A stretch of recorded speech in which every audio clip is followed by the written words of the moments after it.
शेख रशीद अहमद ने मुतवस्सत घराने में आंख खोली। जमाना तालिब इल्मी से ही सियासत में दिलचस्पी लेना शुरू कर दी। तहरीके निजाम मुस्तफा में कैदोबंद की सोबतें बर्दाश्त की, लेकिन जब इस गरीब जादे के हाथ इक़्तिदार आया तो इसने भी अयाशियों के वो सब रिकॉर्ड तोड़ डाले जो उन लोगों ने कायम किए थे, दौलत जिनके घर की लौंडी थी।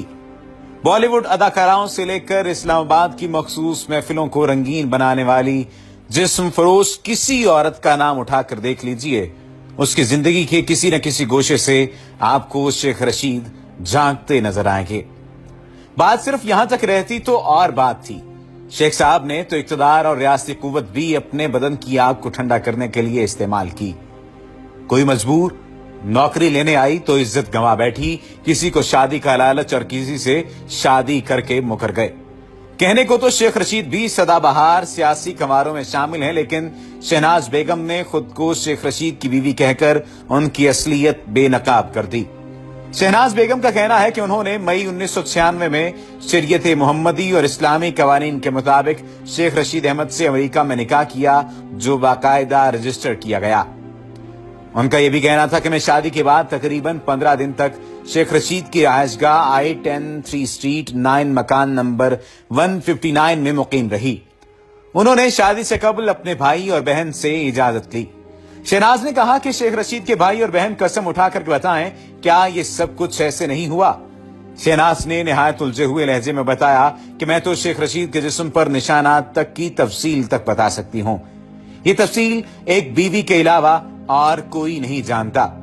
शहनाज का कहना है कि शेख रशीद नफ्सियाती मरीज हैं। वो अक्सर मेरे फोन टेप करवाते, आसाबी कुव्वत की दवाएं और इंजेक्शन इस्तेमाल करते थे। पाकिस्तान आमद के बाद शेख रशीद ने मुझे ज़हनी और इखलाकी तौर पर तबाह कर दिया। लोग मुझे उनकी दाश्ता समझते हैं, हालांकि मैं बाकायदा तौर पर उनकी कानूनी बीवी हूं।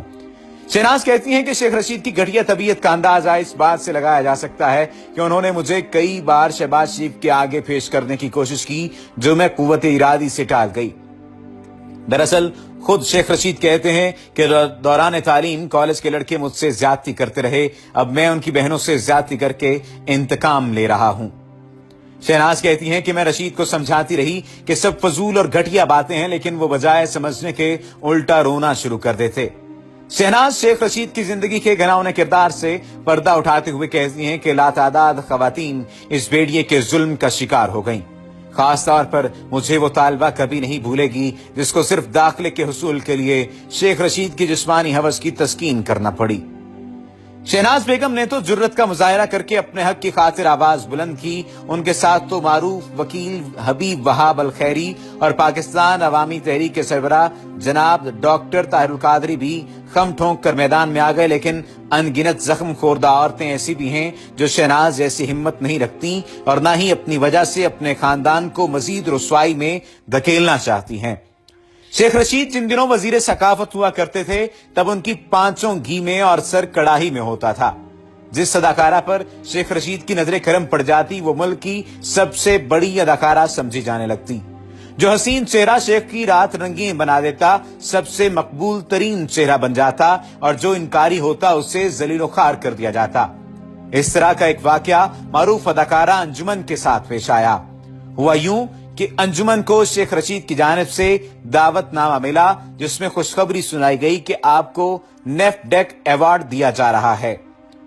अंजुमन अपने खामद मुबीन मलिक और बच्चों के हमरा इस्लामाबाद पहुंच गईं। रात को शेख साहब ने आलम सरमस्ती में फोन किया कि अंजुमन उनके साथ अकेली चाय पीने आए। अंजुमन ने माजरत कर ली कि वो खामद और बच्चों की मौजूदगी में उनकी दावत कबूल नहीं कर सकती, जिस पर शेख रशीद का पारा चढ़ गया। इस पेचोताब की वजह सिर्फ ये थी कि उन्होंने अंजुमन की वजह से लाल हवेली में एक रंगीन महफिल का एहतमाम किया था।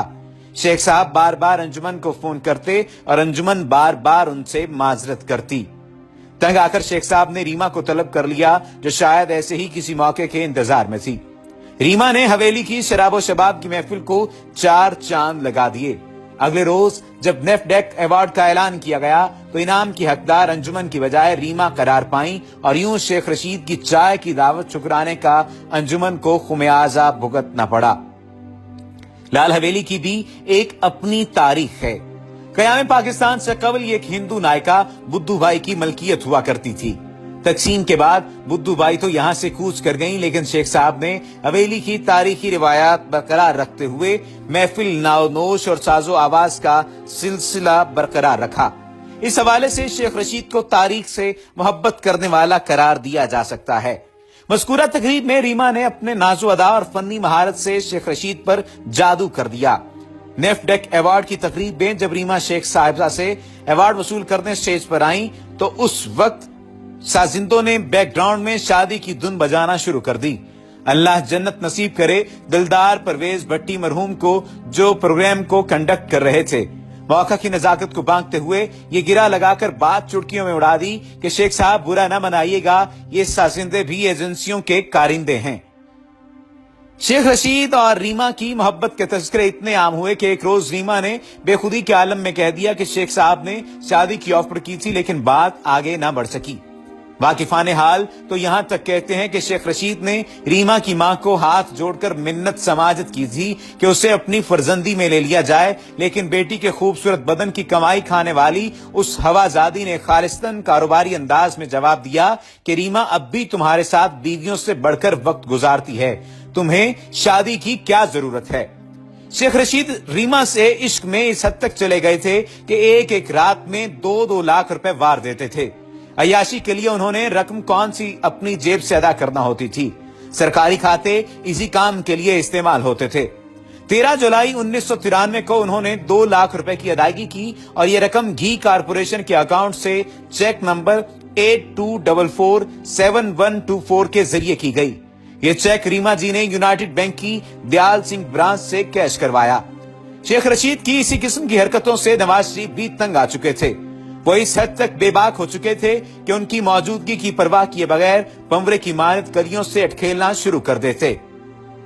एक मर्तबा मियां नवाज शरीफ अपने चहेते साथियों के साथ लाहौर से क्वेटा जा रहे थे। त्यारे में मौजूद लड़कियों ने नवाज शरीफ से ऑटोग्राफ लेना शुरू कर दिए।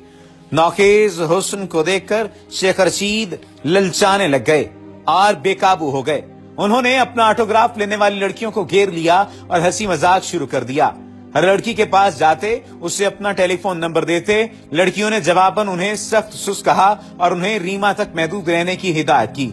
शेख साहब हुस्न की बरहमी देखकर मचल गए और कहने लगे कि मैं हुस्न परस्त हूँ, मेरी हैसियत मकनातीस की सी है, मैं जहां भी जाता हूँ लड़कियां कच्चे धागे से खींची चली आती हैं। मैं सिरीना होटल में ठहरूंगा, आप भी मुझसे मिलने होटल जरूर आएं। लड़कियों ने बमुश्किल उनसे जान छुड़ाई तो शेख साहब अब्दुल सत्तार लारेका को कहने लगे कि मियां देख लेना, ये सुबह मुझे मिलने जरूर होटल आएंगी। ये सारा तमाशा मियां नवाज शरीफ की मौजूदगी में होता रहा, लेकिन उन्होंने इस मौके पर शेख साहब को कोई सरजनश नहीं की, बल्कि मुस्कुराकर टालते रहे। आज शेख रशीद नौरीन और उस जैसी बेशुमार मासूम इज्जतों का लुटेरे बनकर मुआशरे के सामने मौजूद हैं। एक वक्त तो ऐसा भी था जब 26 दिसंबर 1995 को शेख रशीद साहब ने एक मोहब्बतनामा शहनाज बेगम के नाम लिखा और उन्हें कहा कि अच्छी शानो सलामत रहो। आज का दिन बहुत ही अजीब गुजरा। शायद पिंडी मुस्तकिल हो जाए, लेकिन ऐसा नहीं हुआ, शायद किल ले जाएंगे। कहने लगे वैसे भी एक जेल और एक कमरे में बंद रह रहकर दिल उकता गया है और जेल में इंतहाई सख्ती हो चुकी है। ऐसे आलम में पिंडी का चक्कर लगा लेने से थोड़ी सी हवाखोरी हो जाएगी। कितने दिनों से सोच रहा था कि बड्ढे वाली जमीन खरीदनी है और तुम्हारे पास तुम्हारे शायाने शान मकान बनाना है, लेकिन उस कमबख्त का फ्लैट बनाने का सोचकर प्रोग्राम धरे का धरा रह गया। चलो कुछ नहीं होता, फॉर्म पर चले जाएंगे और इंशाल्लाह एक अच्छी और शरीफाना जिंदगी गुजारेंगे। तुम्हारी दुआओं का तलबगार शेखू। दूसरे लफ्जों में यह भी कहा जा सकता है कि शेख रशीद जब किसी को खत लिखा करते थे तो शेखू तहरीर किया करते थे। बहावलपुर जेल से उन्होंने एक खत लिखा जिसमें उन्होंने कहा कि जाने मन, आज ईद पढ़ने की तो इजाजत नहीं, लेकिन आपको ईद मुबारक कहने का मौका है। एक जरा सब्र कि अब जब्र के दिन थोड़े हैं। फकत तुम्हारा शेखू। इसके अलावा बहुत सारी ऐसी दस्तावेजात भी मिली हैं जिनसे ये वाज़े तौर पर मालूम होता है कि शहनाज बेगम की शादी शेख रशीद से हुई थी, जिसमें एक ऐसा निकाह नामा भी मौजूद है जिस पर निकाह की जो तारीख दर्ज की गई है वो 9 मई 1991 की है। अब आप इस बात से अंदाजा लगा लीजिए कि शेख साहब ने किस कदर रंगीन जिंदगी गुजारी है। उम्मीद है कि ये तमाम तर हकायक आपको पसंद आए होंगे और इन तमाम तर हकायक से शेख रशीद साहब भी बजाते खुद इनकार नहीं करेंगे। अगर आपने अभी तक हमारे चैनल को सब्सक्राइब नहीं किया तो सब्सक्रिप्शन का बटन दबाकर सब्सक्राइब कर लीजिए, और अगर आप इस किस्म के हकायक के बारे में, किसी शख्सियत के बारे में जानते हैं तो भी हमें आगाह कीजिए, और अगर आप शेख रशीद साहब के बारे में जानते हैं तो कमेंट्स में आप हमें बता सकते हैं। उम्मीद है कि आप अपने सियासतदानों का ख्याल रखेंगे और उनकी किसी भी ऐसी आदत को देखकर उन्हें रोकेंगे कि वो अपनी तमाम तर हरकत व सकनात से बाज आ जाएं कि अब मुल्क और कौम जाग चुकी है।